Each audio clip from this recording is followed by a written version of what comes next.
At the 2015 Urbana conference, 681 students committed their lives to Christ. 5,418 students committed to taking the book of Matthew back to their campuses. 9,254 students committed to praying for the global church.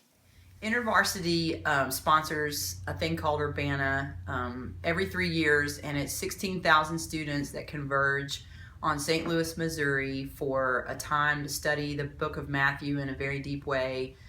We get to ring in the new year in this huge arena with 16,000 people together worshiping the Lord. And it is just a great time to come together for a missions conference, for students to be challenged on where God's calling them into missions in their life. The biggest thing that God showed me was to become more aware about the world around me and the people in it, and that I need to work on pushing myself out of my comfort zone to be able to share the gospel with everyone. There is a lot of work to be done on campus. There's a lot of unreached lost people, and my new vision for campus is to reach people cross-culturally. We learned a lot about cross-cultural diversity at Urbana, and I'm going to take that back to my campus. Just heard students' testimonials from InterVarsity-sponsored missions conference Urbana.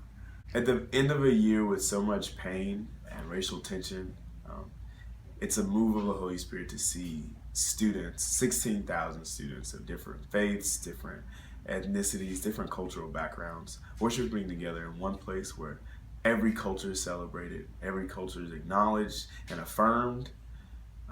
I think that's a part of God's. I just want to thank the Rock Fellowship so much for the support that they gave us, because between just the donations that you all gave to students that were going and the offering we took up and other donations, I think we raised about $1,200 or $1,300 from this church alone to get 12 students and 2 staff members to St. Louis for the best week of their lives. You were called to change your family. You were called to change the world. You were called to change the laws that have been passed by Congress.